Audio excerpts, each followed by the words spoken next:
Skype. So I hate everything about Skype. I don't even know how to call him in this stupid thing.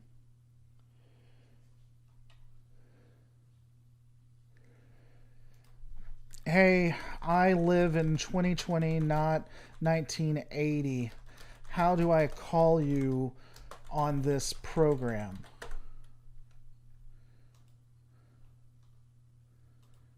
How do you call somebody? This is stupid. All right, Treklad is typing. All right, here we go, folks. It's weird hearing you type that. It's weird using a program that my dead father used. We all are having a weird day.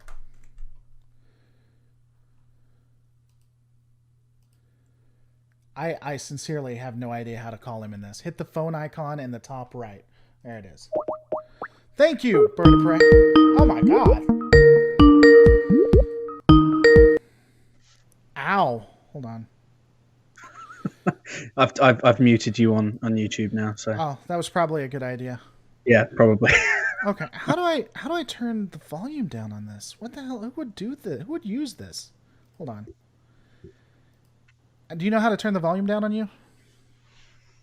On me? Yeah. I don't. Unless I turn down the volume my end. No, I don't know. No, I don't think that's going to do it, really, is it? Yeah. Can you turn the volume down on your end since we're using archaic piece of technology? Audio and video settings. Hold on. Ooh. Hold on. There we go. All right. Talk now. Hello. Oh, that is so sexy. You dating anybody? What do you want? My press answer or my shoot answer? I'm asking if you want an American citizenship easy. That's what I'm asking. I think people think we're the same person, but I've eaten a few less.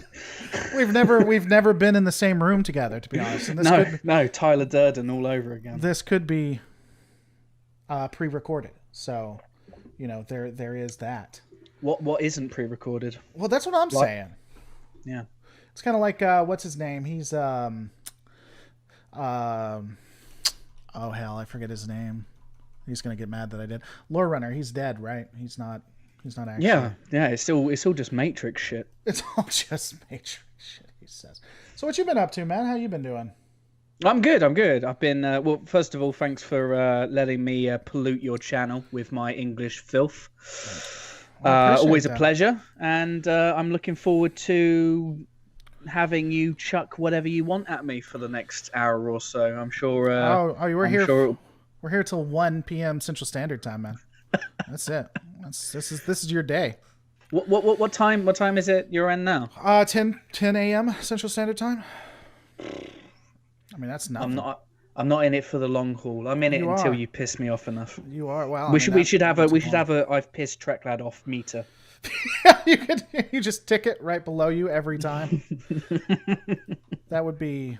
Or until your wonderful viewers get tired of me, and maybe they can fill in the meter, and it's the pissed off Treklad meter versus the people pissed off with Treklad meter, and when it meets in the middle, I just vanish and vaporize. Well, you're what's keeping this alive, though. So that's the only way this is gonna.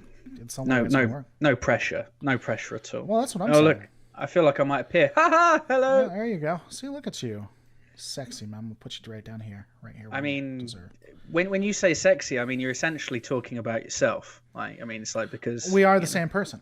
We are. So I am talking about myself. I mean, it's like the Jekyll and Hyde. We've yet to work out which one's which, but it's all good. Hello, everybody. Hope you're doing well.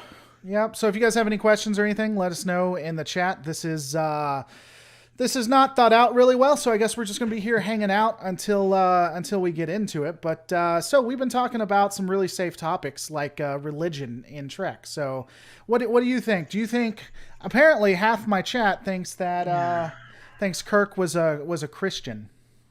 I don't give a shit. You don't care about Trek and breaking it down or understanding the moral qualities? No. Yeah, I do. There are some elements. I mean, that meter's probably filled up a lot already. Yeah, It'd be awesome like if you disconnect. I mean, seriously, if it's just like beep. That would be. I like exploring elements of Star Trek. I like going a little bit deeper into it. I like doing it from a perspective of positivity, rather than, I don't know, attempting to deconstruct Star Trek to attack it, if that makes sense. But go on. No, you go. The idea of if Kirk is religious or not, I don't. I've never. Do you know what? I've never actually thought about it. Here's why it's important. Here's why it's important. Do you think it's substantial? By the way, guys, here's his here is his YouTube channel. He is horrifically under subscribed. I want to see at least 10 subscriptions. We got 45 people watching. Let me ask you this. Do you think it is significant that Michael Burnham is black in Star Trek Discovery? In the narrative, no. Sure, but I mean, okay, yeah, but let's take it out of the narrative. I know it's rare for me. Let's take it out of the narrative. I think it's substantial that in the narrative too, because it's normalized, which is something really important. But I didn't mean that. Outside of the narrative, as an actress, do you think it's substantial that the main protagonist is a person of color? Personally, no, because we've already had it when Avery Brooks was the lead in Deep Space Nine. Then let's go back to that one then. That's fine. Do you think at that point it was substantial that Avery Brooks was a person of color? Again, I mean, it's difficult because when he was announced, I was 2. But at the time, you understand social constructs and society and how media can impact the culture, right? Yeah, okay. For sure. So my question is, do you think that was substantial at that time? Substantial, perhaps in the Star Trek universe. Okay. But I don't know because I mean, correct me if I'm wrong. I'm not too sure how much entertainment was out in 1992, 1993 that was headlined by a person of color. I know there was the Cosby Show out at the time, which right. Can't be discussed anymore. But I don't know. I don't know really. The thing is I was always brought up in everything's kind of normal civilization, really. When I went to school when I was 3 or 4 years old and I had black kids in the same classroom with me, I was just brought up and raised that it was completely normal in the UK. So it doesn't really. Yeah, I don't like with the Kirk question with religion. It's never been something that I've really thought about and gone, ooh. One of us is getting canceled, just so you know. One of us, I bet you're glad that you came on here because one of us is getting canceled. All right, so here's what I'm trying to say. I would say that, my opinion, that it was substantial in that having a character, a person of color, like with Avery Brooks, was putting something different on the screen, was trying something new, and could speak to people who could identify with that, like persons of color or black people identifying with a black captain. Like there was an entire episode to that, right? What the hell was it called? You know what I'm talking about. Far Beyond the Stars. Yeah, there was an entire episode about that, about how it can speak to people. So bringing it all back, I know you're never going to come on ever again, bringing it all back to Kirk being Christian. I think, or not Christian, but religious. I don't think there's any evidence of Christianity, but of him being Christian. But I think Kirk being religious could be something people identify with and like. And so it is worth talking about because one of their heroes was a religious person, especially in today's age where, in my opinion, at least what it feels like is the world's becoming more secular, or at least the narrative in media and stuff is becoming more secular, right? Even anti-religious in some ways. That's my opinion. You don't have to comment on it if you don't want to. But I think that can speak to people, so I think that it brings happiness. It's something that we can talk about. By the way, feel free to tell me if you want to change the topic. We can. But... No. I see your point, and I think I like entertainment that means different things to different people. I mean, when they were making TV back then, I guess that they were looking to have different characters mean different things to different groups of people. And, if you're going to have religious characters in a show, I mean, the thing is I've never watched Star Trek. It's never been explicitly said in Star Trek that there are characters who are religious, right? Other than Bajorans and Vulcans. I don't think we've ever had Yeah, overtly human. we did. We Have did. we? You have in the original series. Um, Who was it was it? never done with Kirk, but one of them was Catholic. Really? Yeah, they'll know in the chat. Yeah, the original series had religious people. TNG and on did not. No, and in fact, there's a lot of evidence that most all of them were secular. But maybe it was Pike. One of them was Catholic. I remember that for a fact. That's interesting. But so I mean, for you though, where were you going with that though? Were you just saying it's just? Do you feel like religion was one of those things that wasn't really promoted all that much there? Because I think you could make an argument that it was just a cultural thing. They put it in because that's what the culture expected in the original series, and then they stripped it away in the next generation when they didn't have to deal with it. So do you think maybe it's not a important enough aspect of Trek for you at a minimum? No, it's not. That's not the answer you wanted? I was just gonna let it. No, I was just gonna let it sit there because I'm a jerk. No, I mean that's fine. There's nothing wrong with that. I was just curious because again, it comes back. The thing I like about Trek, or like we were talking about, is that it was it means so much to so many people. By the way, again, we don't have to talk about this. I feel like you're now getting hit and you're one out, so you can just leave if you want. No. You continue to grill away. I'm not just grilling. I'm going to sip from my big water bottle. Oh, that makes more sense now. Bird of Prey 5 was like, I like how all the different YouTubers have different water bottles. Yeah. I thought he was, I don't know. I thought he was trying to. I mean, I'm also not really a YouTuber. I'm barely a human, really. I just kind of, I'm like, I just exist. The question is an interesting thing that you pose, because the thing is I'm not a religious person. I have never. When I was a kid, I found religion, interesting. I was a member of a church. I went to Bible studies and all that kind of stuff. And then I kind of grew up, and not to say that when you grow up you're like, it's bullshit. But I just stopped. It stopped being a part of my life. And when I watch Star Trek, I've never considered Star Trek and religion but Star Trek is my religion, I guess. There you go. You have a God-sized hole that you've put Star Trek in your heart. So yeah, it's the moment I stopped going to Bible class, I was just like, replace that with some Star Trek, and that was pretty much me. Well, let me flip the question on you then. Let me put that question to you. What are your thoughts? I mean, when it comes to religion in Star Trek, yes. Well, I discussed that. I think it's an interesting way of. I can empathize, I guess, with someone who finds Kirk to be religious.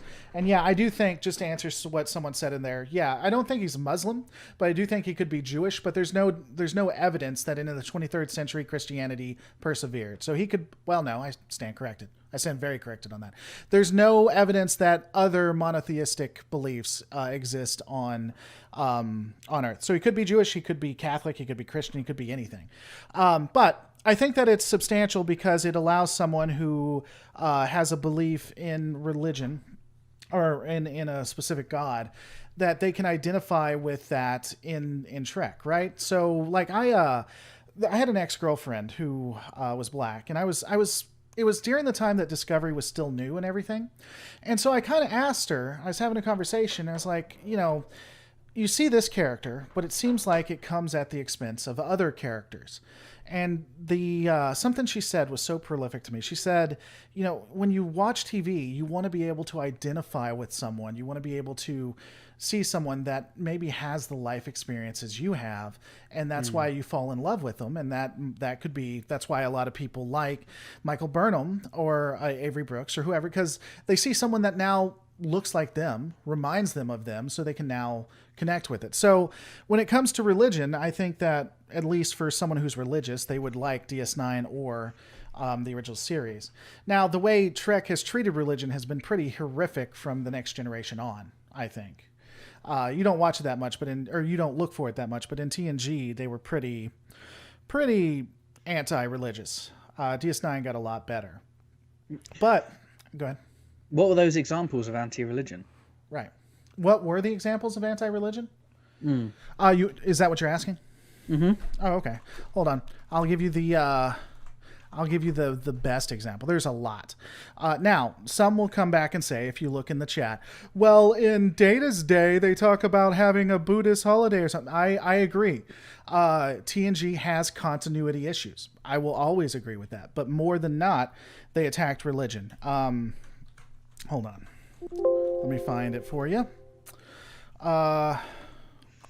I mean, I probably could just Google the whole thing as well. No. Let me do it. This is going to be great. You're going to love it. It's going to be fantastic. Save my fingers. Save my typing. No. I'll just sit here and drink out my big bottle. Yeah, and enjoy it, and then we can talk about that bottle versus the other one. It'll be great. All right, hold on. It is right here. Finding it. Everybody knows it's from Who Watches the Watchers. And okay. It's going to be it's really epic. All right, here we go. Are you ready? Go. Are you ready?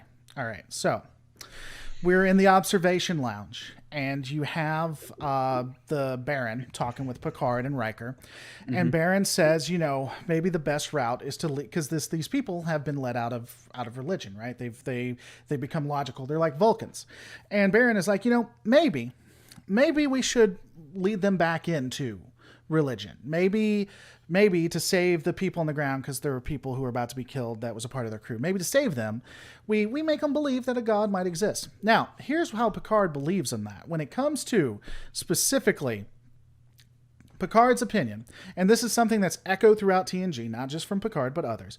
Picard says, horrifying. Dr. Baron, your report describes how rational these people are. Millennia ago, they abandoned their belief in the supernatural. Now you are asking me to sabotage that achievement. What achievement? The belief in the supernatural. You are asking me to sabotage that achievement, to send them back into the dark ages of superstition and ignorance and fear. No, we will find some way to undo the damage we've caused. Number one, tell me about this group's leader. So he specifically says that religion is the dark ages of superstition. Well, okay, yeah, and I remember that scene as well, and it's a good episode. Yeah, well, I guess, I mean, if you've been raised, or I mean, not even just raised, if you consider yourself a deeply spiritual and religious person, and you like Star Trek, and I can imagine that you would probably feel quite attacked by those words, really. Well, yeah. I mean, the thing is, when it comes to, and again, we can talk about something else, man. I feel bad now because I feel like you're getting hit. It was just what we were talking about, but hit me as much as you want. I can take it. Hit you, baby, one more time. Yeah. If you look at Picard, I think he's the worst kind of atheist because, in my opinion, he is the stereotypical atheist. He hates religion and attacks it almost constantly, and but believes in the Prime Directive so much that it becomes a god to him. He believes that it is better to let people suffer than to interfere because you have no idea and nature finds a way. It is, I was joking with you about a God-sized hole in your heart because that's something I heard when I grew up. That he, honest to God, fits that. Like the Prime Directive fit the God-sized hole in his heart. He is the worst. It's interesting because, as I was joining this chat, we were talking about being a god or playing God. Right. And the differences, and essentially the Prime Directive allows you to play God, really, doesn't it? I mean, the best example of that, and I was talking about it last night, was the Enterprise episode Dear Doctor, which, causes many, many, many arguments still to this day. And I think I came up with a really kind of crude analogy. You're out with a friend of yours, or no, you're just out and you see somebody on a cliff edge, and that cliff edge looks like it's about to give way. Do you reach out and grab that person and stop them from falling, regardless of if you know them or not? I mean, 99 out of 100 people are probably going to say yes, I would. But the Prime Directive says that you can't do that because that's interfering. It just kind of seems wrong, really. Seems wrong. And it's interesting when you have the debate, the Dear Doctor debate, because I think when I was younger, my opinion of it was, well, the Prime Directive allows them to go about their way without contaminating cultures who aren't ready. But, at the end of the day, do you do the right thing? The right thing would have been to have played God and to have given them that vaccine that would have saved their species, but would have resulted in that other species being, we don't know, the lower caste. No, So we don't know that. First off, you have no idea. He inferred that.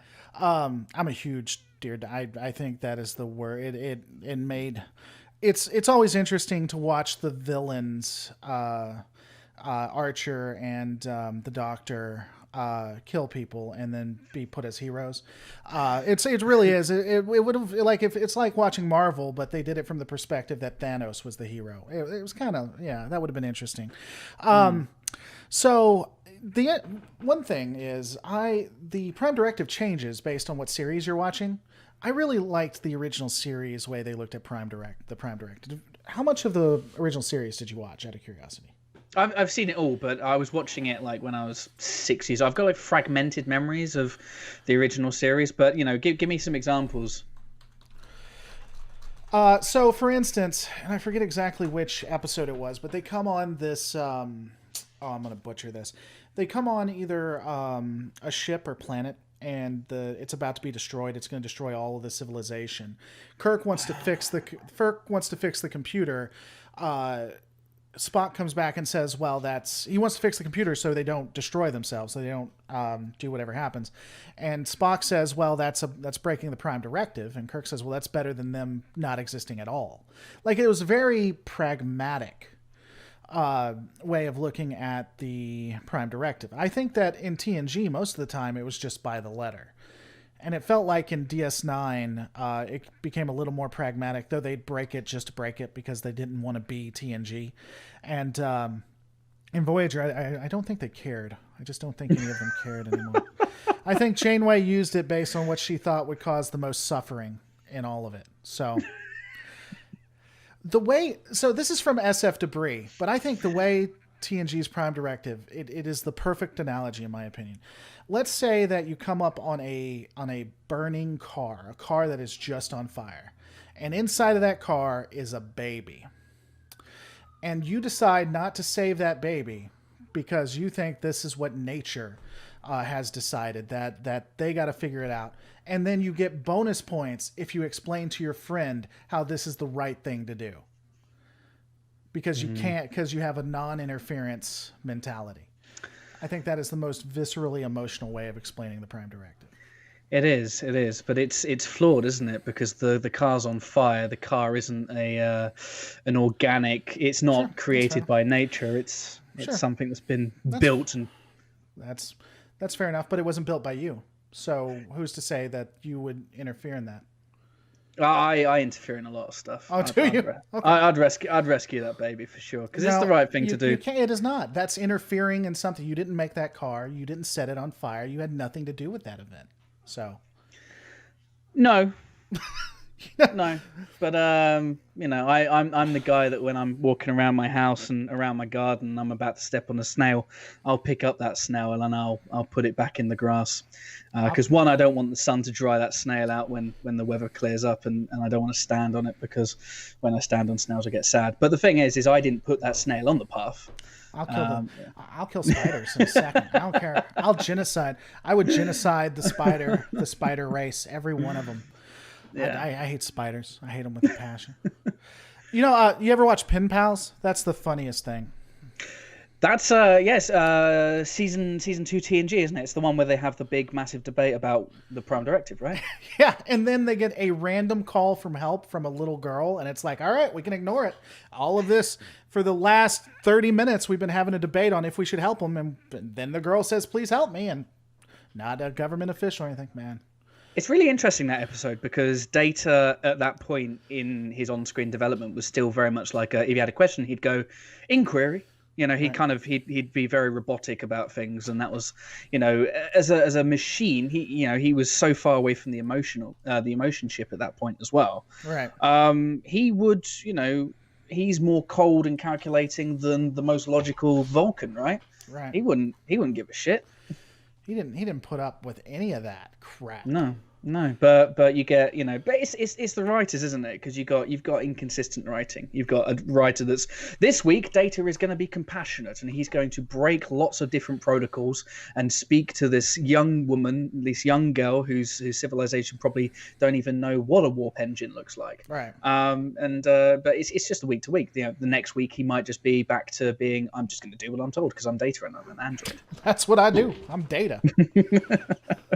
But it's a good episode. I mean, I do kind of, I like those episodes of TNG where they're sitting around talking about things and they're having those ethical dilemmas because we sure as shit don't get it these days. That's for sure. Murad Joseph Petrick says morality has nothing to do with religion. The prime directive is dumb, and I hate butterflies. Okay. Why do you hate butterflies, Joseph? I don't know. I would argue that religion is a reflection on someone's morality, but I mean, it's whatever. It's whatever, good friend. All right. Go ahead. No, so it's interesting then because you say that religion is a reflection of morality. I have no religion. Does that mean I have no morality? No, I mean we've had that discussion. Morality, while religion is a reflection of someone's morality, so can other things. Like whatever your morality assists you with, you'll find something to put upon that, right? Yeah. Just because you're an atheist doesn't mean you're not moral. Whoa! Did you just assume my my life standing there? Well, you said that you're not religious, and the only other thing from that is to be an atheist. Unfortunately, there's not 200 different types of religion and non-religion. I could be a Scientologist. Whoa! Doesn't that make you a religion? Isn't that a religion? It's a cult, isn't it? Well, yeah, we both used a word that meant the same thing. So religious cult. Oh yeah, get some people mad right there. Canceled. No, it's interesting because a few years ago I was a staunch atheist. I was like, there is no God. There, when you die, that's it. I don't know if I'm so like black. I don't think. I mean, when I was younger, I was like black, white, no grey in between. And now I think, with life experiences and being a little bit older, I try and look at things from a more agnostic perspective. It's probably because I now worry about death all the time, and I like to believe that I might be able to go and have a chat with Jean at some point if I croak it. But I don't know. It's kind of weird. I don't know. Or in a few years' time, I might just switch back and I might go, there is no God. What are you doing? I don't know. It's interesting. And let me say this. Even though I made a joke, I know we made a joke and we're having fun. Let's not get too insulting in the chat. Okay? So let's bring that in. Yeah, I mean, the older you get, it's possible to get more religious. That's for sure. I don't know. I don't think it's possible to... The only way to know if a God truly exists, I think, is to have a specialized connection that cannot be confirmed by other people. I think. I watched a really good episode of Voyager. I know those words don't usually go together, but I watched a really good episode of Voyager the other day called Mortal Coil, and it's been a while since I've watched that episode. And you know when you're rewatching a show from start to finish, sometimes you'll just come across a gem. You'll just come across an episode that you hadn't really thought about before, for years. And I came across that episode. It's probably the best Neelix episode we ever got. And I think it's fitting for this conversation because, he dies for 18 hours. Oh, yeah. And then, Seven brings him... Yeah, Seven brings him back with nanoprobes and... he's been raised and he's had this belief that when you die, you go to the garden and all of your relatives are there. And obviously in his backstory, the Talaxian people on his colony were all completely wiped out. So he's expecting his sister and his family to be there. And then waking up after 18 hours and there's nothing. And he's adamant there's absolutely nothing. And Chakotay, takes him on that bloody Akuchimoya vision quest that he does all the time.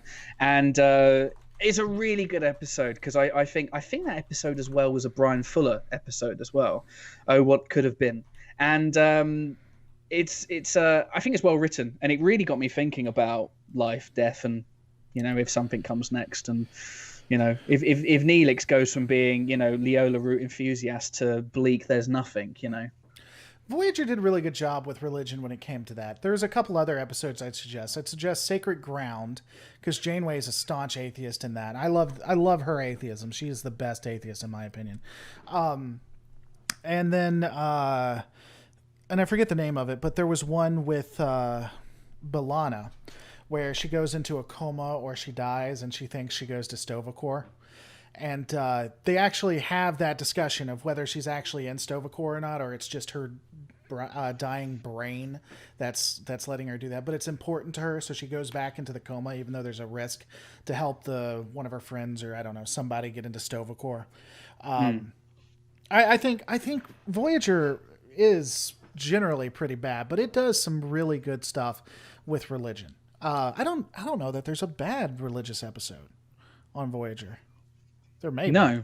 Well, I mean, they're a bad Voyager episode for sure. Oh yeah.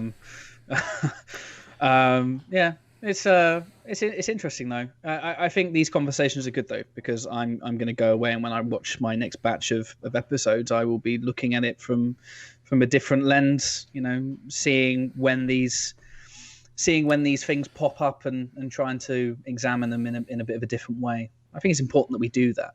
And I think that's the way I've enjoyed Star Trek over the years. And I've said this a bunch of times on my podcast. I think I mentioned it to you when I had you on there.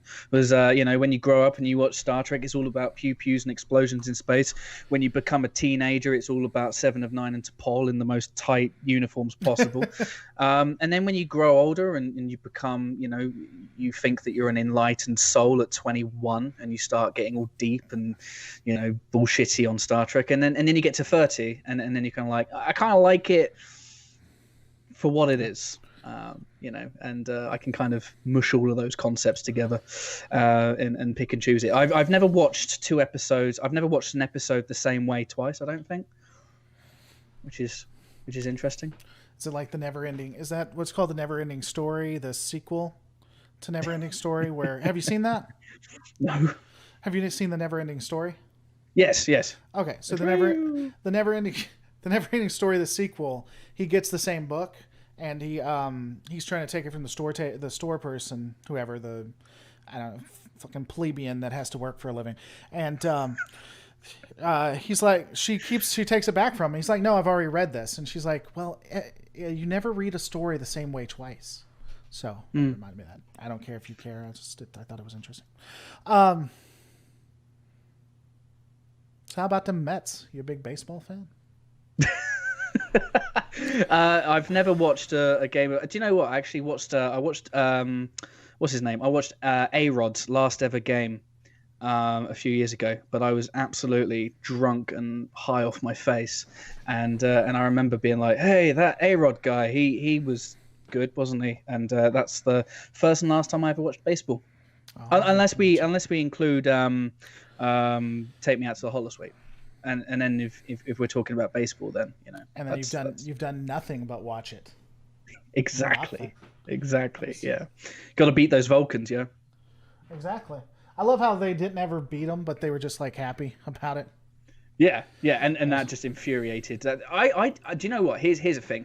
I think that's the worst depiction of Vulcans in the history of Star Trek, and it'd be interesting to get people in the chat's thoughts on that, because I know that Enterprise did a pretty poor job with the Vulcans in the early goings, but they kind of fixed that in season 4 by explaining that there were elements of society that were manipulating things and acting uncouth, and they obviously didn't have like that logic shit there as well properly. But no, the Vulcans in Take Me Out to the Holosuite were not very Vulcan-like. Why do you think they weren't very Vulcan-like? Because they were extremely petty.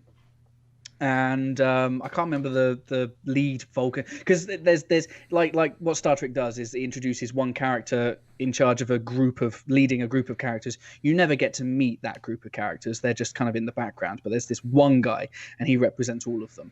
And he just seems to, he's like I said, he's very, very petty. And it just seems like something that a Vulcan wouldn't kind of lower himself to the confrontations and just generally being in that situation that he is in with Sisko. And he seems genuinely extremely wound up at the end that he's lost. He's won a game of baseball, but these people are celebrating. It kind of seems illogical that he could be troubled by people being so happy that they lost. That seems like something that Vulcans might do.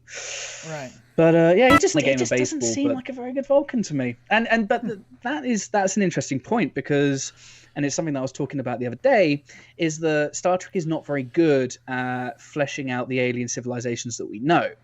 They're very good with humans because obviously the writers are humans, but with Vulcans you only ever meet kind of one type of Vulcan. Klingons, you only ever meet one type of Klingons.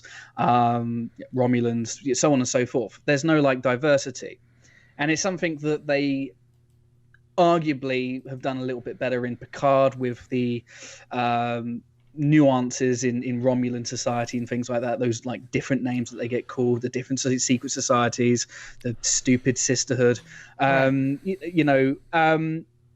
it's always been like, we only kind of meet one of a particular race, whereas humans, we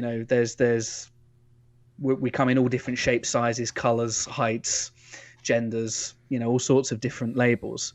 So, and I do feel like it's something that, to the annoyance of people, probably, that I think that modern Star Trek will look to explore a little bit more. What do you think? Yeah, am I making sense? Yeah, they generally did wear hats. I'll agree with that for sure. I mean, there were some examples, like you had the Vulcan extremists, but that was more off screen than anything else. Well, you like the new Trek, don't you? So I guess there was. You don't like that? I thought you liked the new Trek. You don't like the new Trek? No. I mean, do I ever talk about it? I don't know. Why do people talk to you then? I thought you had to like the new Trek in order for people to like have conversations with you. I'm popular on a technicality because I choose not to talk about it. Popular awesome. On a technical.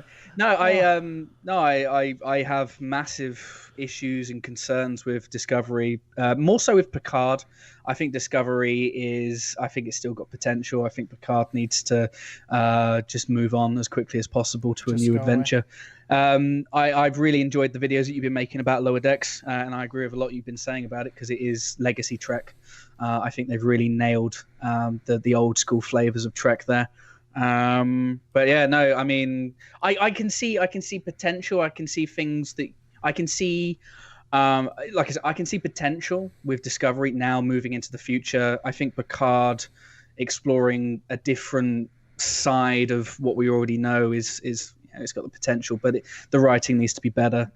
You can't just in the first 3 episodes of something dump a load of mystery box shit on us and then not pick most of that up. That's what I find infuriating. And I guess when they announced Michael Chabon, someone who I know is a prolific award-winning writer who has written screenplays before, that I thought that he would do a better job of managing the narratives, the plot threads, but it didn't work for me. That's the way I see it. Yeah, I don't necessarily disagree with you. I mean, the one I think the one thing is I'm never going to be that kind of person that if I don't like something, I'm going to jump onto a tweet and I'm going to call somebody not a Trek fan because they like it. I think the one thing that all this Star Trek is doing is it's bringing new people in, fans, and it's fueling, future projects, and that's not a bad thing. But some people would disagree with you on that. That's the only way. That's the only way to get them clicks. One thing we can agree on though is that that's why I've got no clicks. Yep. The one thing we can agree on though is that extremists, the Vulcan extremists, definitely are canon. Not because they're not only in Enterprise, but they're also in Discovery, which is also canon. And that's going to be something that is going to be this channel's going to push like forever.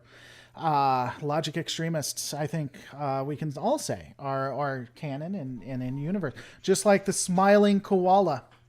The smiling koala is in canon too, and there's nothing you can't take it away. It's always going to be there. You can't stop that. It's too late.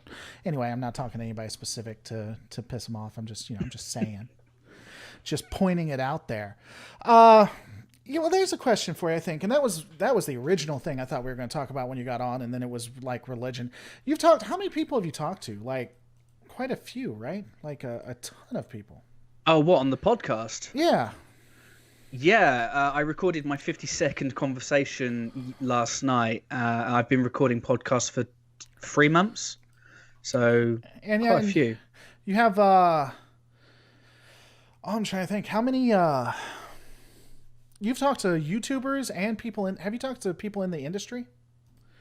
No, not yet. I've been holding off on that because the idea of Nimbus 3, at least initially anyway, was to meet as many different people in the community as possible. And to get to know their stories and understand, what kind of makes them tick as fans. When you're then kind of having a conversation with the creatives and the people, people in the industry, that conversation changes because you can't. I mean, I guess for some people, like Larry Nemechek, for example, you could go, yeah, so when did you realize that you love Star Trek? Because he's going to give you an answer. But if you're talking to somebody who was responsible for the lighting rigs in TNG, they're going to go, I became a fan when they paid me, or something like that. So I guess it's kind of shifting the conversation and turning it into, what was your Star Trek experience from a technical perspective? They're conversations that I would absolutely love to have. And eventually I'm sure I will get on to having them. Look forward to having them too. Didn't I disappoint you with that when you asked me that? I was like, when did you do it? And I was like, well, I mean, I've always liked it since I was a kid, but it didn't save my marriage or anything. No, it didn't disappoint me. I mean, sometimes in the 52 conversations I've had, there have been some people that have just gone, yeah, I just like it. I've liked it forever. And that's kind of like my answer too. And sometimes you get some stock answers, but there have been some episodes where I've been able to successfully beat stories out of people, you being one of them. I'm joking. But it's interesting to have these conversations because everybody's got a different story, a different approach in a way. The other thing that I've attempted to do as well, pretty recently over the last 2 months, I've been doing it. So not that recent actually. And this is something that we talked about on air and off air, was this idea that I'm not particularly interested in the current tribalism in Star Trek. It doesn't excite me at all. I've said things in the past that have had people going, he's a hardcore We Are Starfleet person. I didn't really understand what that was really until a couple of months ago. I've known what the fandom menace is for a while, and I think it's fairly obvious that I'm probably leaning to one side more than the other. But the thing is, you decide, you tell me. But what I want to do with not only the podcast but everything I do here is I want to have conversations with people. It doesn't matter if you're a staunch We Are Starfleet or a staunch Fandom Menace. If you're a staunch Fandom Menace, I want to sit down with you and I go, okay, so talk to me about where you lean towards. Yeah. Talk to me about the Star Trek that you do like. That's for an hour. Let's not talk about the Star Trek that you want to shout and scream about for clicks. Let's talk about the shit that you do like. Because I'm sure, deep down there is stuff that they do like really. Right. And to understand maybe, why don't you like the Star Trek that we get now, and how can we be constructive about it, and let's fantasy book it and make it better. Because at the end of the day, these people are still people. Right. Because I'm not here to save people. I'm just here to have some good chats. Because just to your point, you're a huge Fandom Menace fan. That's how I see you leaning. So, I'm a huge what fan? Fandom Menace fan. I actually put that on Twitter too. That I was glad that you admitted that you love Fandom Menace and you'd love to sit down with them and talk with them about stuff. It's going to be on Twitter. Y'all like and retweet that for me. Can't wait to see my inbox after this. Thank you. Yeah, can't wait. But no, the thing is, if there's anybody in the Fandom Menace that wants to have a reasonable conversation like an adult, if there's people that don't want to have, the thing is I can talk about anything as long as it's talking like adults really. The moment you're going to start throwing stuff around I'll just kind of shut off really. But I've really enjoyed the conversations that I've had so far. I'm looking forward to having a load more and further diversifying. And the thing is I think there are going to be, I've already had it where I've dropped some podcasts and people have gone, why are you speaking to that person? Why not? Why wouldn't I speak to that person? See, I want to make jokes, but you said you'd just start shutting down and not doing it. For you, I've got some time because people think we're the same person. So there's some brand parity. I need to protect both of us. You need to protect both. Make sure both of us can continue. That's awesome. I don't care who you are. Oh man, someone had a good question and I forgot what it was. I mean, yeah, unfortunately, when it comes to Fandom Menace or We Are Starfleet, there's barely any middle ground. I think We Are Starfleet is becoming the more reasonable movement, and that's saying something given some of what We Are Starfleet does. But the they're still more willing to talk and things. And you said you'd invite people over. There are a few Fandom Menace I think would join, but I don't think any of the big heads or anything, just because like you said, it's kind of, it's not only is it a brand, but, I don't know. How long have you been doing YouTube? Well, I've been doing YouTube for about 3 months, but how long have I been aware of some of those big heads? No. Just YouTube. I don't know. How long have I been? Yeah, like 3 months. Sure. Like yesterday. I'm a newborn chick. Yesterday. And you already got that many. That's a good number of subscribers though for someone who hasn't done previous. Have you done previous? You don't have to give us who. Have you done previous YouTube? Yeah. No, I've got a marketing background, and I've made content in the past for clients and for myself personally as well. Never for Star Trek though. Sure. Never for Star Trek. Well, my belief is, I truly believe this. There is a circle that you can get into, a loop, where if you you start believing something, or you start off with a true belief in it, and then it just becomes ingrained, and you see everything through a lens and not even know it.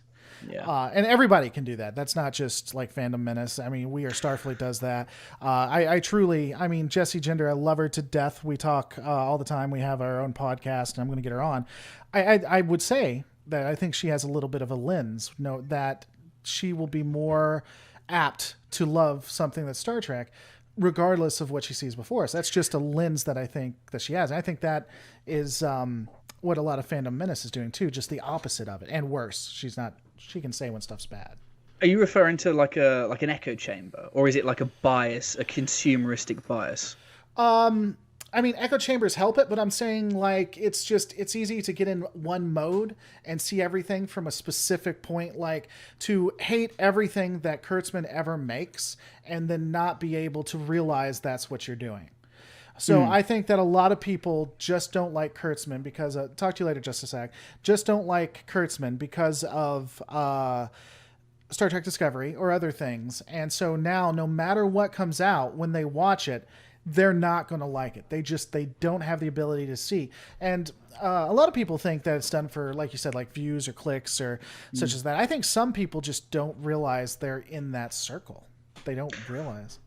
Yeah, but I mean, that's, people get kind of, they fall into rabbit holes, and they fall in with people that they like, and they adopt ideology, and they don't necessarily know that they're in a camp.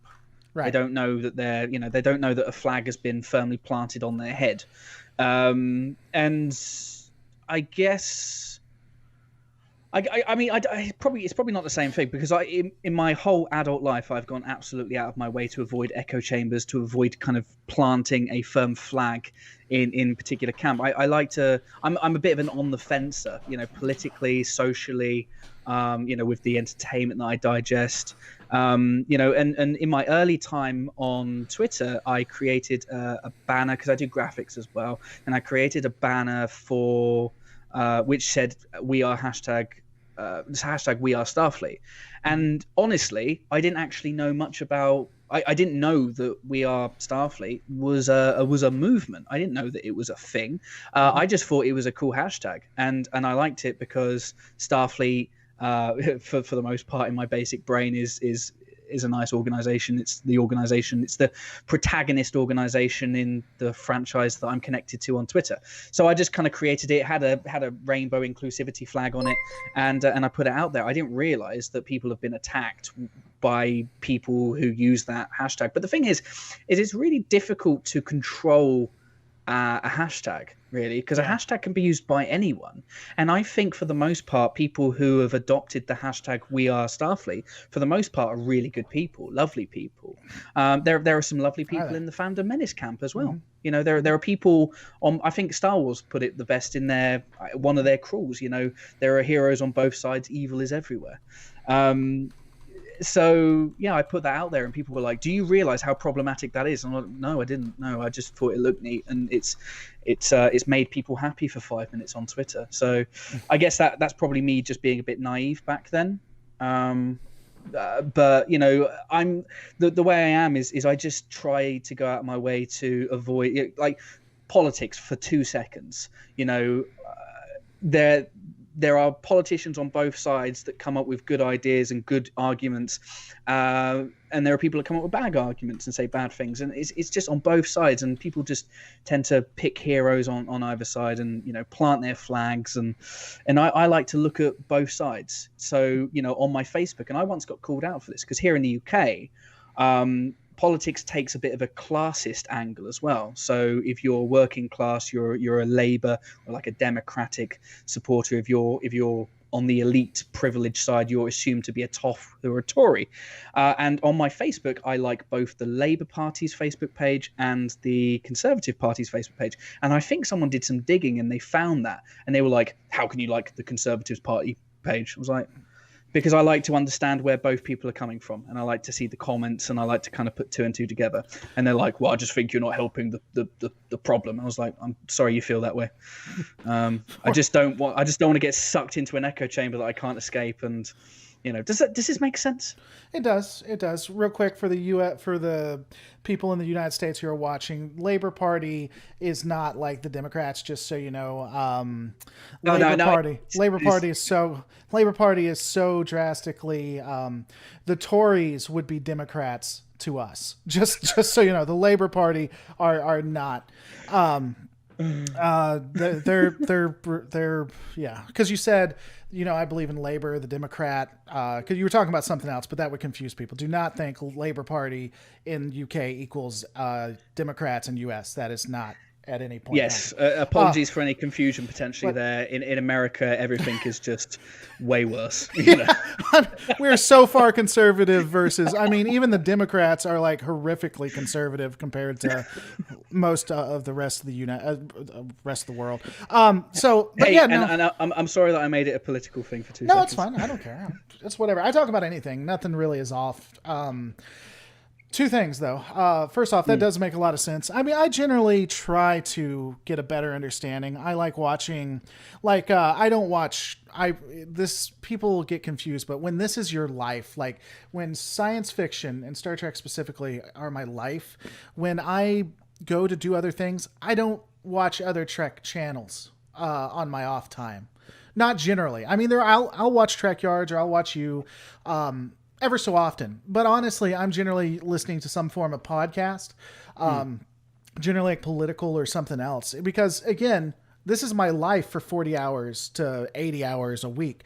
So on my off time, I'm not generally doing that. But I like, it's a fucking cool life though, isn't it? Yeah, I like it. I'm not complaining. I'm just saying. The other piece that makes a lot of sense. And I try to do that too, though sometimes just stupid people can be so stupid that I can't consider their side. So I told everybody in chat, I was like, hey, let's move off of religion a little bit, because I generally want chat. You can go way off unless it's something like religion or war or something like that. But Alex decided to bring it back, because if we're talking about it, it's okay in the chat. And he gave, he donated, thank you for the support. He said, can most people still act virtuous without religion? Clearly, the exceptional senior officers like Kirk can, but what about Tom Paris, who became a drunk in one timeline? People down on their luck are unlikely to read Plato.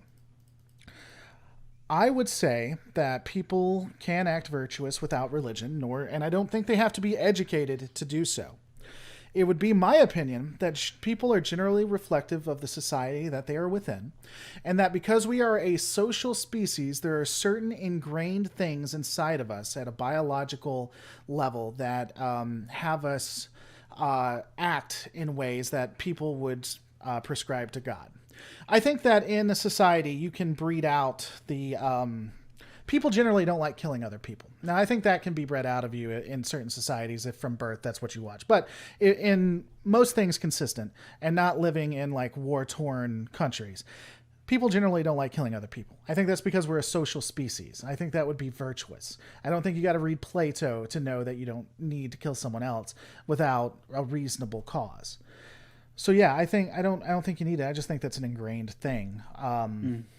At least that's my opinion. What are yours? And now I got to deal with the chat talking about it for the next 6 hours. But yeah, I'm with you. I think that not being religious doesn't mean that you're without virtue. People can be good without religion. It depends entirely on how you're raised, the kind of person that you are, the things that you do in your life. And yeah, that's. Yeah, and I mean, it's not. I think nature versus nurture. I think nurture plays a huge role in it. But again, I think they're just base level things that, as a society or as humans, we are more apt not to do, or that we know innately to a degree that it's wrong. Now, people will say, "Well, that was put in there by God." I think it's more a societal thing, but it's still. I think there are innate things. You don't have to read Plato to know. A lot of these things, you know. I've not. What is Plato? What's a Plato? What is a Plato? That wasn't in my Brexit materials that I was reading in support. What is a Plato?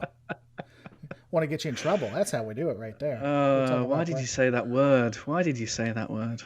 Why did you bring it up? You guys won. Congratulations. Did it, boys. My dad was happy. I was not. Arguments ensued, and yeah, that's what I'll say on it. What is that thing you just had around your neck? Are you trying to become a Cyberman? Are you trying to? You've never seen one of these things? No. What is it? Where you put it in your ear. It's a thing to listen. You've already got something on your ear. Correct, but for this, I don't carry this around when I go work out or go outside. I use. It looks like an alien sex toy. Are you going to garrot me after this? If I could, I would. Well, it's both. I'm going to garrote you and then use it as the sex toy it was intended to be. Maybe that's a part of the sex treatment. That looks like the sexual contraction from the game. You've been on shore leave on Riser. You've never had one of these? Yes, you have. You're being silly. No, I've not. You don't have Bluetooth. We're a backwards people here in the UK. We sing "God Save the Queen" with our breakfast. Some of you voted against Brexit. I agree. You aren't the most intelligent people. See how I'm baiting you? Now I'm trying to get a rise. You can try. You can try. I can fail too. There's on Twitter. There's something called the United Kingdom Defense Journal. I don't know if you follow them or not. No. And they're from what I can tell, they're a legit site. They talk about like military stuff, generally in the United Kingdom, but they talk about all kinds of stuff. And oh man, they have so many, like, it's just crazy who comes after them, right? They talked about how Turkey doesn't have an aircraft carrier, and people just lost their minds. They absolutely like Turkey having an aircraft carrier is one of the most important things. And then they start showing aircraft carriers saying, well, what's this? And the journal was pointing out, well, that's the United Kingdom's aircraft carrier. That aircraft carrier is from Spain. That's a U.S. aircraft. Like, people were showing it, and it's just legit. It's just stupid. I don't know what got me on that. It's just people are stupid. I don't like stupid people. Well, people just make bad arguments, don't they? Well, what do you call it? Bad faith argument. Might not be the same, but people just argue about things without knowing all the facts or taking in all the evidence. It's something that I have to deal with every day now, which has become part of the fun of being on Twitter. And living that dream. It's for the most part, I absolutely love Twitter, and I'm surrounded by some really, really good people, present company excluded, and I have some wonderful conversations. But it has become more of a thing that at least once or twice a day, I just have somebody DM me or somebody just tweet me with some utter garbage, and it's just kind of like, how do I react to this? Because sometimes on a Tuesday, I might be like, I'm not taking the bait. I'm not rising to this. I'm just going to give it a fuck off and I'm going to move on. And then there are some days, and they're becoming more frequent, where I'm just kind of like, please explain. What do you mean? Somebody it wasn't on Twitter, actually. It was on Instagram.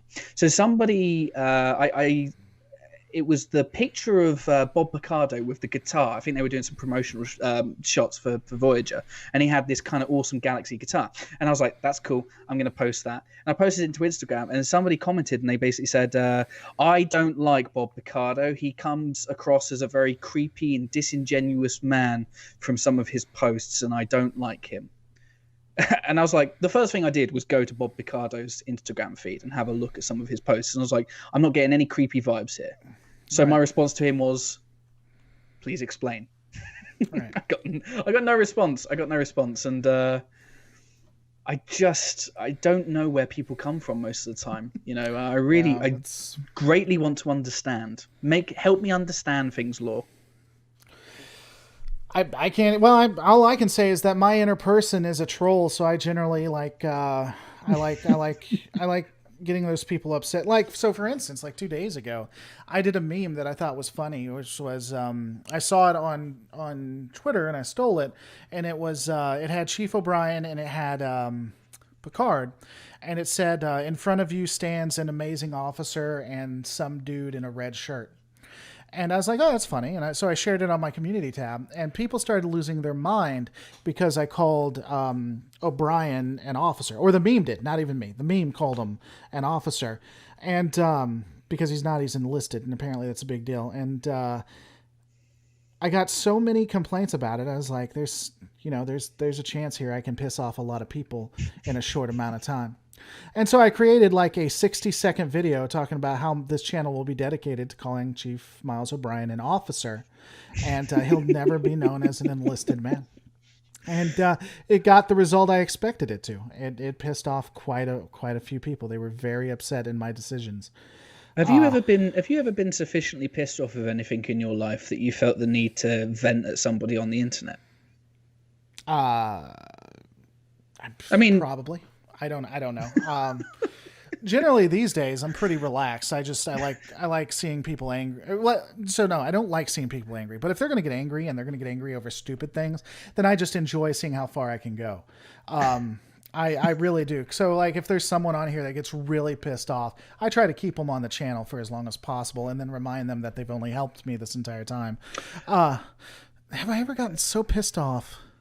Maybe in my early years, but not now. No. Oh, I think everybody. I mean, I've been pissed off with things before. I've probably been on, Twitter, and I've seen something about Britney Spears, and I'd be like, but I don't know. Now at the ripe old age of 30, and the twilight of your life. Yeah. Some people in the chat are going to be like 30.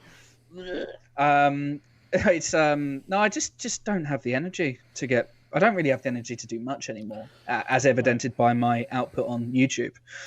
So if anybody has subbed to me today, thank you so much. And I look forward to dropping some content on you. I don't know, maybe next year or something. I don't know. Peasants, you plebeians.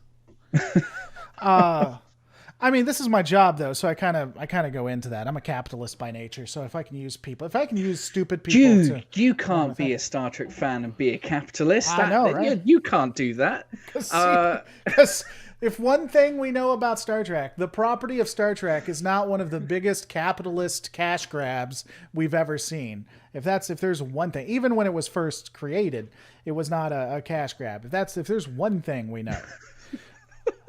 Star Trek's legacy is not a capitalist cash grab from the beginning of the original series all the way to current. How dare you attempt to make money from Star Trek?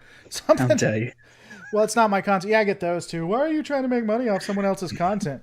Because my country has fair use laws, baby. I enjoy it. Why don't you go back, work that factory job? I'll be sitting in this chair when you get back. Talk to me about. So I'm going to ask you a question. I want to, because the one thing that I think. I mean, we were gonna, come together anyway because we're, the same person. But I really enjoyed and still am enjoying your First Contact run through with your analysis. I mentioned this to you on the podcast. I absolutely loved some of the technical insight, and I liked how you were just kind of digging everything up for analysis. I think it was really, really good. You've done some finer work as well with your Dominion War documentaries that I'm still attempting to watch 15 years later. Yeah. But when you put something up, because CBS are going to demonetize that immediately, aren't they?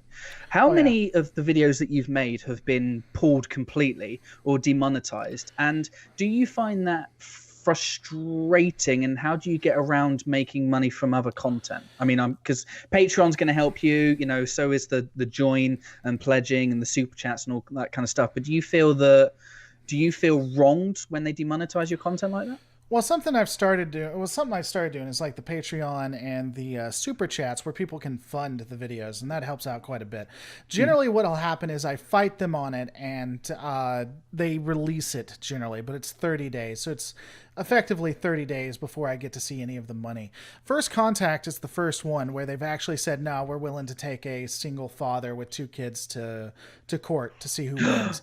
And really? So, yeah, with the First Contact stuff, I've made very little off of that, but that was fan funded, and I expected that maybe that would happen, and so that was fan funded, and that's why movies especially Star Trek movies, take hundreds of dollars to fan fund because of that right there, because of how much I put into it. But just as an example, in the last, let's see, so 1, 2, 3, 4, 5, 6, 7, 8, 9, 10.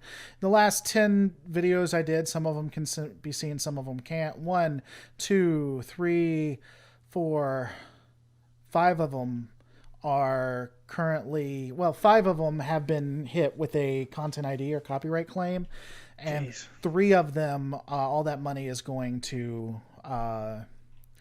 CBS, and I haven't fought to the extent. Let me see if it tells me here. I bet.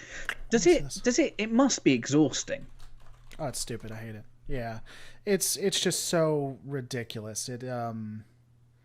It's really frustrating because they don't care. It's a multi-million-dollar corporation. You're telling me a multi-million-dollar corporation can't afford to let me have like the 200, and this is like after 30 days, like the $100 to $200, if that it gets, really. Like really, it's like a drop in the bucket. It is very, very frustrating. But also from the perspective of the fact that what you're doing is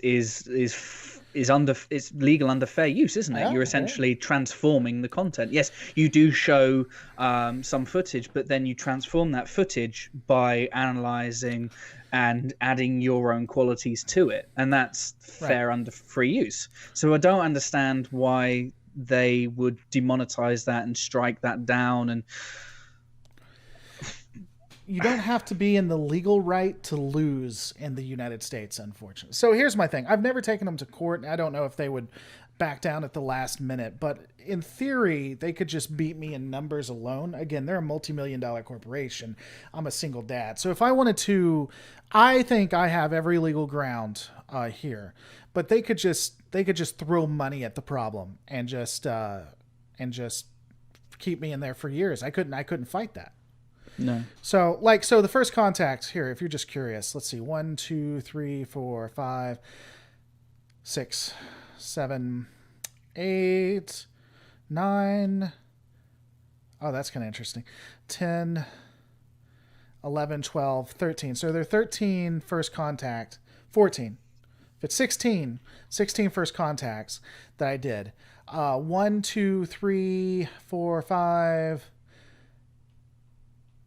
6 of them I'm fighting right now. 1, 2, 3, 4, 5 I'll never see the money from, and then 1 we're apparently sharing revenue. What the hell I didn't even see that one. Apparently they're sharing the revenue with me on that one. Those wonderful people.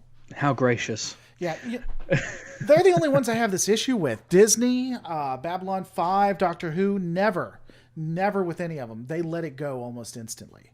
It's because I had one. It was very early when I was making YouTube content, so last week, and I wanted to use the piece of music from First Contact when the Vulcans finally land, and it's that kind of really like nice crescendoing music, and it's the piece I'm talking about. Right. And I wanted to use it as one of my kind of sign outs, but at the same time I was still talking over it, so I felt that content was being used in a different way than it was originally intended. I mean, I might be wrong there, but it was just flagged down within minutes. I used some Barry White music for Starship Porn. That was flagged immediately. It's just, I was just kind of like, I'm just going to use generic kind of stock music for the rest of the time now. And I'm not really using YouTube to make money. I'm not you. I'm not, living the dream yet. But it just seems like such a bloody hassle. You're on your way, buddy, though. You'll be there. You'll be there soon. I don't know. I mean, I've been having this struggle recently because the thing is I've got people like you and Jesse Gender on speed dial, and you make such great content, and I don't think I'm ever gonna be there. And that's probably a bit negative to say, but it's like, why would I make content like that when I could just watch yours or just watch Jesse Gender's or or Law Runners? You all make some amazing content and you transform the media for me. So I don't know. Maybe one day. I'm focusing on the podcasting at the moment, but I'm gonna try and do some different things.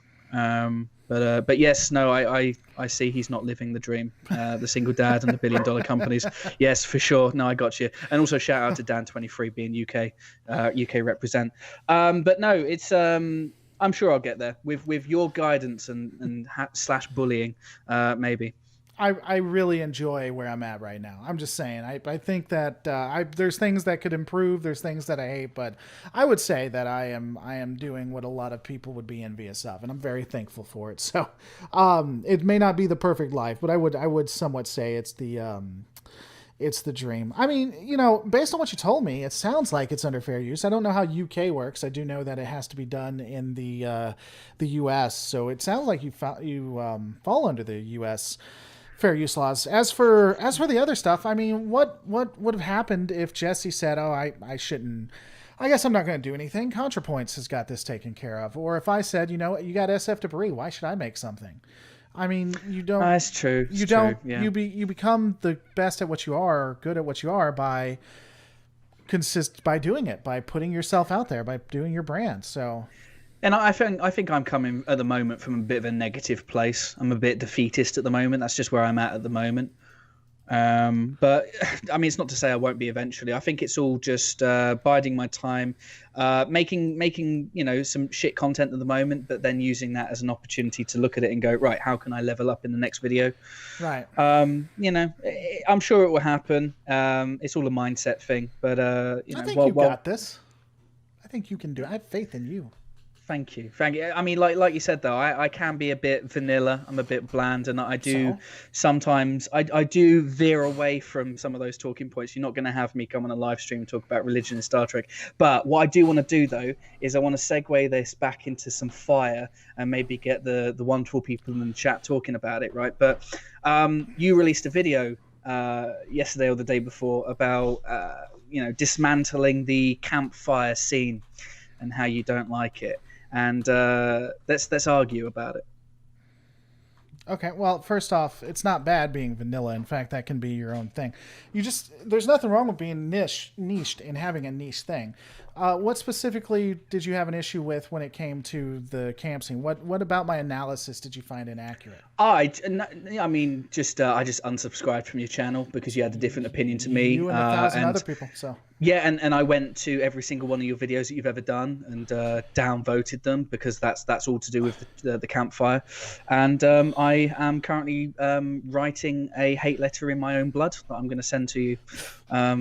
Dude, so you sit there and you joke, but what'll happen is I'll pull up the YT Studio app on here, and I will literally watch some person comment on every video because it shows me chronologically when someone's doing it. So they'll just go to one after the other, after the other, and then I'll go to Reddit, and they'll have created a Reddit thing. You joke, but people are like that. There are.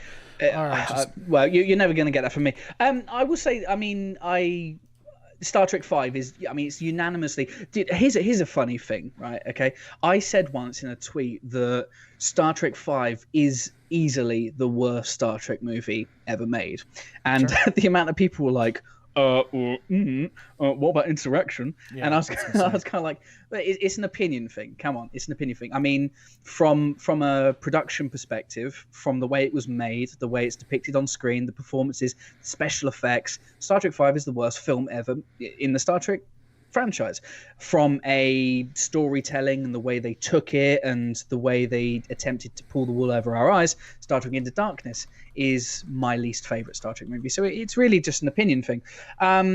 I do think, though, and this has long been an opinion of mine, that I think that Star Trek V is probably the best Kirk, Spock, McCoy movie, having that kind of power triangle. Absolutely not. Okay, no. Let's walk through it. Why do you think so? Because I think when you're joining them. So you join up with the crew, you've got Kirk climbing the mountain like some insane. Well, it's not Kirk climbing the mountain, is it? It's his stunt double. Kirk. Well, William Shatner is climbing the mountain. You get Spock. He then appears. McCoy's on the ground. He's having an absolute fit. And what you do in that scene is you're establishing that Kirk is this adventurous troublemaker, risk taker. Spock is this logical being who, is not going to expend his energy. He's going to put on some bloody rocket boots and go up. McCoy's on the ground. He's not going to risk his life. He's a doctor, damn it. And why would he leave his whiskey? It's right there. And he's always been the one that's kind of caught in the middle, and he's looking at this argument through binoculars. And I think that scene kind of was a good. I mean, if you're a first time watcher of Star Trek, say for some bizarre, insane reason that Star Trek V is the first time you've watched Star Trek, you can very, very quickly from that scene determine that there's camaraderie and there's a long-standing friendship between all three of them, even though McCoy's like 58 miles away. Really? The campfire scene. No, let's stay there for a second. Hold on. Go on. Okay, go. Okay. Do you think that that's what you really got out of that episode, or do you think that you had watched Wrath of Khan, the original series, and you saw them put into good situations, and then you took what happened in the past and put that onto that scene? I mean, it's difficult to say because I'm biased because I've got a wealth of Star Trek memories in my brain already, and it's difficult to kind of remove that out of my brain for the purposes of this argument. Here's another interpretation. I'm sorry, I interrupted you. Go ahead. No, go on. Here's another interpretation. You have someone who thinks that they're the end-all be-all, that they're indestructible, climbing a mountain that they have no point in doing, with two other people who care about them and come to check on them. One, a drunk who will constantly be getting just absolutely wasted, who's a doctor, and ultimately the man who thought he could do everything has to be saved, and yet, well, we'll stay right there. We'll get into that later. Who has to be saved by his friend, but no specific care for himself or the feelings of the people around him. He didn't care what they thought. He didn't care about the fact that they cared about his safety. No. I mean, I wonder how someone who hadn't seen all of it would think. See, that's how I interpreted that. Now, I'll be honest with you. The entire movie is dedicated to how great Kirk is and how everyone else isn't. So that's my bias. And that was one of the failures of the camp scene, is that I took the whole movie into account versus just that scene. Yeah, well, the campfire scene is. I mean, there's the bit when he's like, I knew I wouldn't die because you guys were there, and I always knew that I'd die alone. I mean, that's an ego out of control, isn't it? Really, and I always do laugh at that line. However, it did become quite prophetic because he does die essentially alone. He didn't know Picard at the time. He essentially dies alone. McCoy and Spock aren't there in generations. He didn't know Picard at the time. He didn't form a bond with Picard in the Rift. They didn't have a conversation where he mentors Picard. There was no connection or anything. No, not really. Oh, okay. Just wanted to not really. No. I had never seen it, so I didn't know if maybe there was like a really deep conversation where Picard guides him back to remembering what being a captain and saving lives was like. But I haven't seen it, so I don't know. I think they went for a horse ride. They looked at a silhouette up a hill, and I think they'd known each other for about 5 minutes. Because again, in the Nexus, time has no meaning. I mean, they might have known each other for a few years. They might have known each other for 47 minutes. I don't know. The bedroom all I know the bedroom was a stable. The bedroom was a stable. The bedroom's a stable. They go on a horse ride, and Picard goes, "You see that? You see that woman up there? Yeah, she's fucking not real. And William Shatner's stunt rider is like, yeah, let's just come on, let's bin this shit, let's sack this off, let's go and fight Malcolm McDowell in the middle of the Mojave Desert or wherever the fuck it is. And versus a safer place like on the Enterprise or something like. Let's go back to. They're in the world's worst episode of Ready Steady Cook ever, and burning all the kind of toast. Those Qatarian eggs look black. I'm not sure if that's intentional or not, or if just Kirk's a really shit cook. So no, there was no Bond there. There was no Bond there. Unless a novelization tells me so, because books are canon. But I mean, so do you disagree with my my assessment of the rock climbing? Because I think it's interesting to have two different points on that. No, I see where you're coming from. I haven't looked into that. I haven't looked at it like that because I'm vanilla. I don't know. I mean, the thing is we've always known that Kirk is this kind of reckless character. He gives good reason for wanting to climb the mountain because it's there. There are people in real life that are insane and go and climb up that mountain. I think that movie Free Solo was based on that climb, which is just crazy.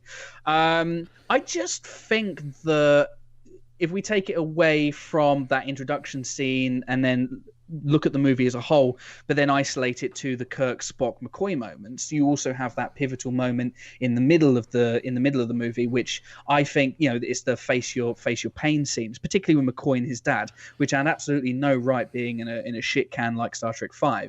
I think the movie. I do stand by this is the best we've ever had Kirk, Spock, and McCoy in the movie. Because, I mean, if we take The Wrath of Khan because you mentioned it as the example, I don't really see any moments in The Wrath of Khan where it's the three of them, other than that scene when they're kind of getting the Genesis debrief and Spock and McCoy argue. Everything else in that movie is either Kirk and Spock or Spock and McCoy in engineering. And in Star Trek V, they spend a lot of the movie together, bookended with these campfire scenes. I mean, am I going to attempt to argue with you that those campfire scenes are the greatest things in Star Trek history? No, because I wouldn't. I'd be lying to myself there. Well, they can be the best to you. Well, they're not the best to me. And I'm going to say this, that it's not. I think if for some insane reason you decide to watch Star Trek V for the first, as your introduction to Star Trek, I don't know. I don't think I've ever met anybody that has gotten into Star Trek based on Star Trek V. I'm sure there's someone out there who has. I think if you're watching it for the first time, I think it's quite easy to understand very early in the film that these three are this power trio. And by the end of the movie, you can see why they all love each other so much. Well, maybe not McCoy and Spock. I don't know. That's just my opinion. I think McCoy and Spock. I mean, I think McCoy and Spock were funny, going back at each other. It's a toxic male relationship. Wow, that's gonna make a lot of people mad. It's a toxic male relationship, but I think they had a pretty good friendship based on the time. What specifically in the camping thing did you? There were 2 points that I liked in the camping piece. There was one piece where. He said, you have McCoy, and McCoy's like, why, they were talking about the meaning of the words, and he's like, you're not supposed to look at the meaning of the words, it's just, we're supposed to have a good time. And Spock waits a second, he's like, oh, so is that what we were doing? Were we having a good time? Now, I'm a smart aleck, so I love that. That was excellent. And then when McCoy says, I liked him better before he died, I thought that was funny as well. I thought those were two good toxic as hell kind of relationships I have, because, I mean, that's it. I mean, if you're talking to me, you're about to... Before you got on, I was talking about how the UK couldn't defeat Germans, so that's just how I am.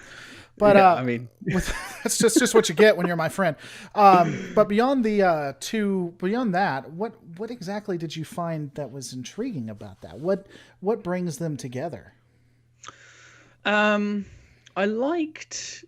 Well, I don't know if I liked. I was intrigued by Spock's kind of lack of humanity again, because essentially this was a few years after his death and resurrection and whale shenanigans, and he's a very different character in this than he was in the Voyage Home. It was quite clear that he didn't have all his marbles in the Voyage Home, or as McCoy says, he wasn't firing on all thrusters. And I always found Spock's interaction in the voice show, and particularly Spock and McCoy's interactions, to be very weird because it almost kind of forgets the fact that these two, their relationship had kind of massively improved between Star Trek 2 and Star Trek 4. And it kind of, it kind of negates that. You kind of don't really see that there. But you kind of do at the same time because McCoy's kind of doing that playful, taking the Mickey and slyly insulting Spock and things like that. The marshmallows, marshmallows. But yeah, Spock just kind of being kind of reset Spock as well. I was kind of found quite intriguing and interesting. Novel did that better, I think, with the marshmallows. It didn't really make a lot of sense in the movie, but the novel, I think, did it better. What did they do in the novel? So, while Spock was doing research on the computer had been hacked to make it sound marshmallows. That's why he said marshmallows, because McCoy had the computer hacked. And in the novel, Spock calls him out. He's like, do you really think I wouldn't have noticed that the computer was hacked? And McCoy comes back. He says, well, I didn't hack it. I actually paid an engineer to do it. I think I should get my money back for that. So it actually shows where he was, okay. It was supposed to be a practical joke on...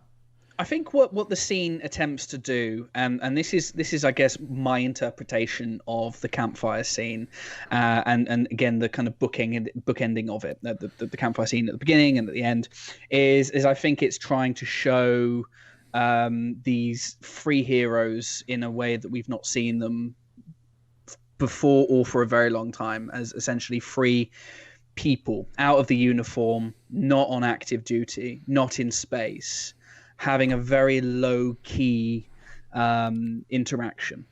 And I think when I look at the characters and the way they're used in this film Star Trek V is a very low-key, low-stakes movie anyway. I know they go and meet God, but it's still quite a quiet movie, compared to the deepness and the mad action and the death and chaos from Star Trek 2. I think it was nice to see the characters in a bit of a different light, and I didn't really do much to develop those characters. So, I think I'm just going to say that I don't think that you straight up said the scene was trash. I just think that it deserved its place in the movie. Well, there's a couple of things. So one of the points to remember too is that it's like Mark Twain said, once you've realized something, it stops being majestical once you've researched something. He was talking about the steamboat ride. I don't know if you've ever read it or whatever. I don't read. I'm not smart enough. Well, you're from the United Kingdom. You guys don't even know. I don't know. I don't know how to brush my teeth. Well, you guys kill any artist that's on that side. So, that's horrible, man. Why would I say something like that? Anyway, so like I've researched films and stuff, so it takes away a bit of the majesty there, right? Because yes. Like I said, I pointed out, I was like, the lighting's uneven. It's not consistent with what they're trying to get from the scene. But if I didn't know that, I don't know that it wouldn't have, because that wasn't a bad lighting perspective. It just doesn't make it good or great. And I know that it could have been greater than what it was. And because I know that it could have been greater than what it wasn't good for me. It took away what would have been fine. And so seeing behind the veil probably plays a perspective in that too, which is why I don't like it as much. I will say someone gave me a counter a couple of days ago that I thought was a little bit intriguing, that at least when you bring it all together, it goes against a little bit of what you said previously, but it's a way of looking at it. So when you look at Kirk in the original series, when you look at Kirk in the movies before this, he always had his crew there, his people. And when the crew was removed or when he was on his own, generally it went pretty bad for him when he was cut off. He finds it hard to do things on his own. One of the things that makes Kirk great is that he's a leader, and the only way to be a leader is to have people. Lead. Yeah, is to lead. And so when he says, I've always known I'll die alone, he knows that when he loses that, when he stops having his people around him, that's when he's going to die. And he appreciates them so much that he knows that he's nothing without them. And I think that is a good counter to what I said, and actually adds a lot of depth to it. I think it requires watching every bit and being philosophical, but I mean, again, just overall, with that out of the way, I just don't think it all worked together. Especially the way it started was very abrasive. No, like very, very little in that movie works. I mean, right. I will say that I think with a little bit more studio support, maybe, or a better VFX budget, maybe having Industrial Light and Magic actually turn up instead of going to film a really old Sean Connery, there was some good ideas in there. I think they had I can't remember who their cinematographer was, but the film had it had the potential of having this wild west, really cinematic vision that you could have had. I mean, especially the Nimbus 3 work, particularly at night. We're not going to talk about naked Uhura dancing, but there was some good stuff in there. There was some good ideas in there, and I do think that, and maybe it required somebody a bit more experienced than Bill Shatner at the time to step in and actually direct that movie. I think it was his ego. I think he wanted to make, and he's always had an issue making Kirk way too. Like Kirk, I think single-handedly defeated the Borg in his series. He's always they are some of the most fun books you'll ever read, though, because they're just mad. They're just insane. I love them. Yeah, no, it was ego, because the thing is he wouldn't have actually come back. I think he had it written in his contract for 4 that the only way he'd come back is if he was allowed to direct it. So it was obvious that whole Nimoy Shatner thing was just this ongoing thing, and he was like, well, whatever Nimoy can do, I can do better. Obviously not, because Nimoy can direct good films. So yeah, I totally agree with you that it's an ego thing. And what would you do if you directed your own movie? You'd fucking have the movie introduce you as being this guy that's climbing up, free soloing up El Capitan when you're 55 years old. It just wouldn't happen. I don't know. I don't know. I've never been an actor necessarily, so for me, they're all just characters, and it's what drives. But if I had put my entire life, or I was known as a character, I can see that. It's interesting because you did mention it, and I want to. I think I've talked to you about this before. We were doing it off air, but the whole idea of watching, rewatching, and just constantly watching the same scene over and over and over again for your analysis, it results in people like me and the people in the chat and other viewers having this really rich video from Law Reloaded, and obviously we have to thank you for that. Check in the post, please. But do you? You've just said it there. Do you think that it dulls your enjoyment of what you're watching? And another good example of that is the deflector dish scene from First Contact. And you said it in that video that you're like, perhaps I've just watched this too many times, and perhaps knowing too much about how they make these movies and how they line up these shots and how they light it and all this kind of stuff. Do you think that dulling of enjoyment creates this, I don't know if bias is the right word to use, but it might be the word, this dulling of enjoyment. Do you think that it's taking away from you as a fan? I think it changes my perspective and opinion on things. I think that like Star Trek can never necessarily be this 100% wonderful utopia future, because of everything that occurs, that when you break it down, it's just not that way. And I think it does make it a little bit deeper for me, because you can come to the realization that they always tried to hit a mark that they could never actually make, but they always wanted to become more than the sum of their parts. But like people who watch Lower Decks and they're like, this was never Nostalgia Trek. Well, yeah, it was. It was Nostalgia Trek in spades. Everything you find in Discovery, Picard, and Discovery and Lower Decks, maybe Picard, you find in Legacy Trek. Starfleet and the heroes that you love were never actually the greatest people on the face of the planet. They just weren't. And so it allows me to accept Disco era Trek a lot better. But also, I've lost the magicness of thinking, wow, Starfleet was the best. It was always about humanity, traipsing through the stars. It just wasn't.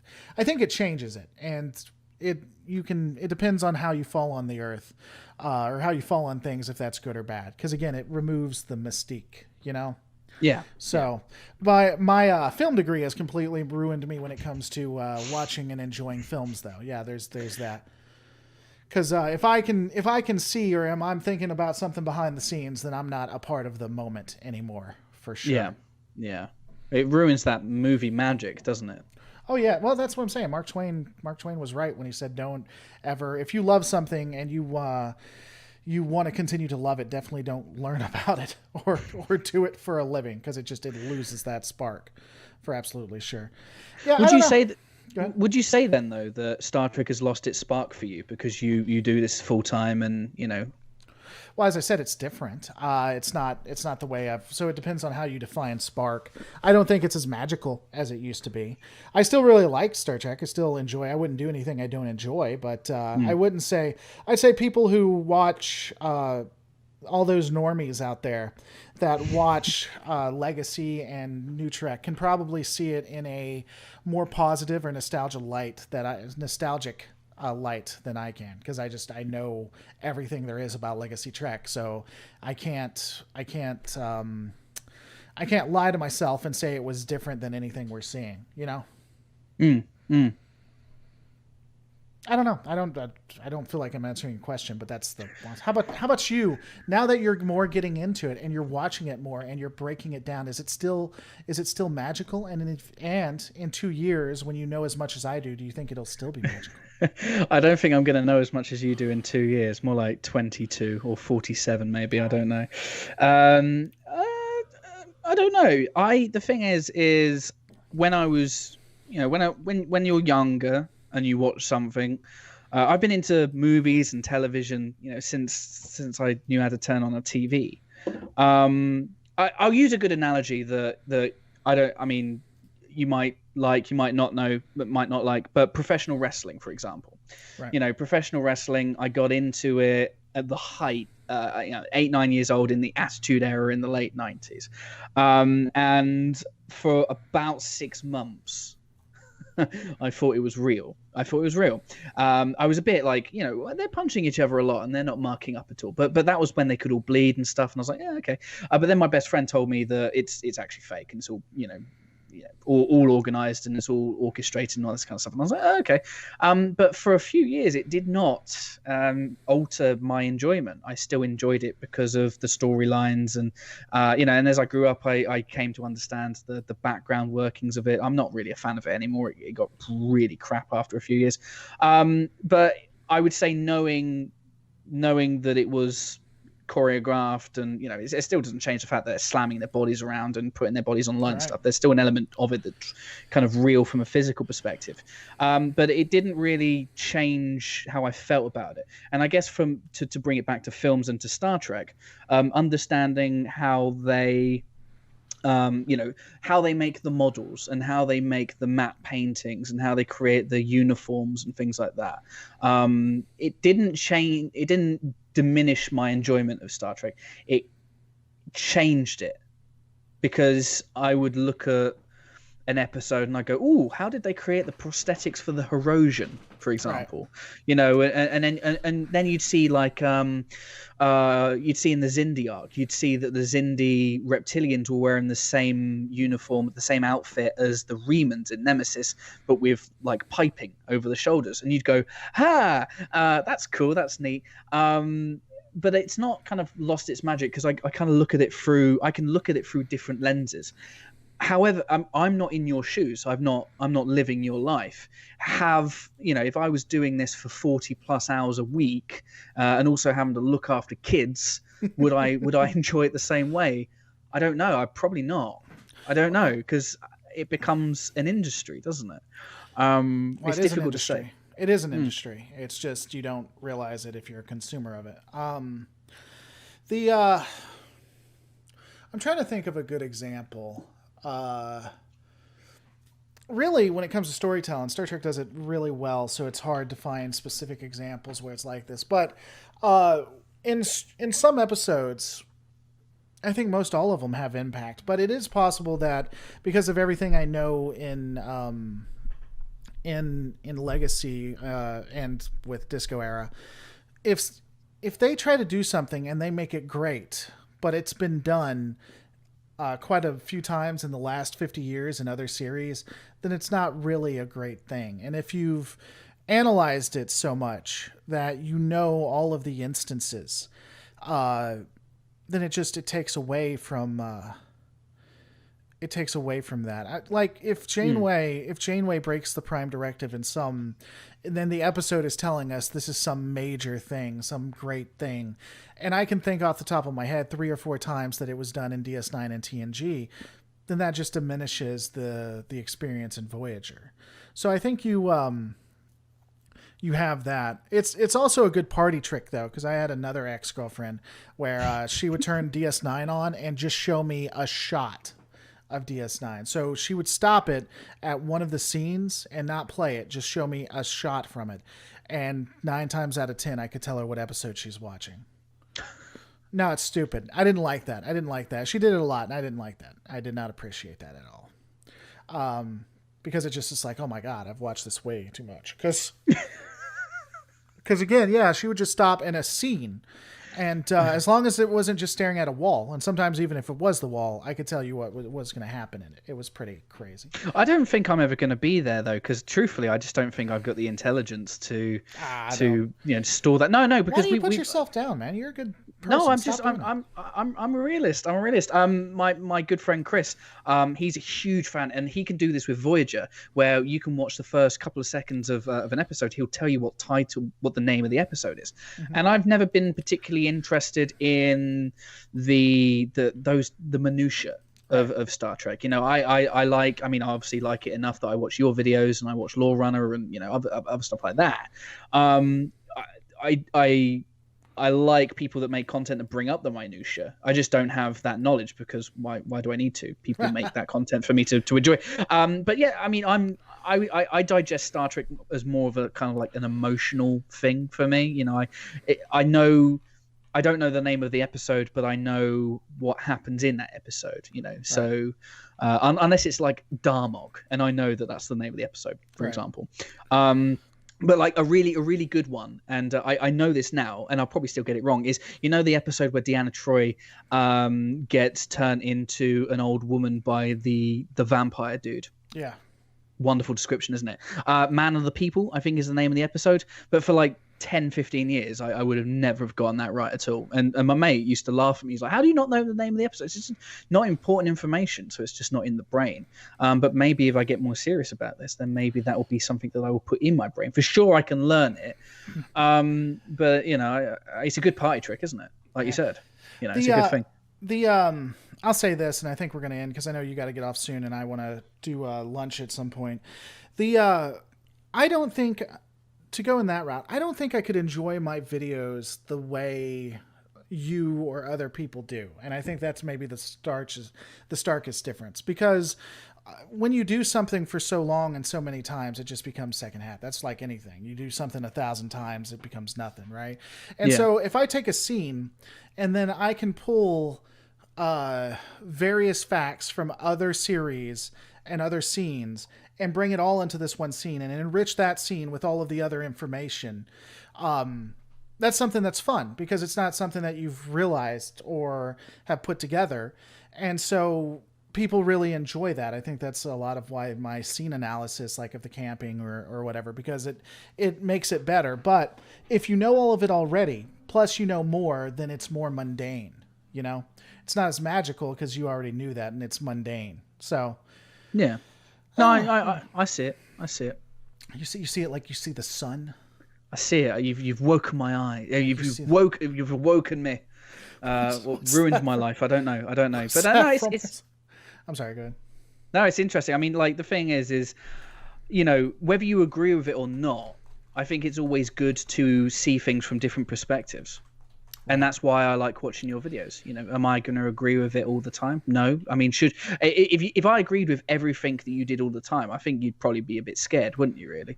But it's how. I mean, we are the same person anyway. It's true. We believe the same thing. This again is pre-recorded. Yes, absolutely. Good English accent, by the way. If I watch a video and if I agree with it, if I disagree with it, but if I'm taking something away from it that's changing perspective or forcing me to see it from somebody else's perspective, that's what interests me. You know, am I going to watch certain videos that are all about just slamming things and making really terrible arguments and things like that? I'll probably turn it off if I feel someone's going on to a massive rant, which I've done before. Well, yeah. I mean, thanks for the accent. I appreciate it. A lot of people ask me about my British accents, like, how do you do it so well?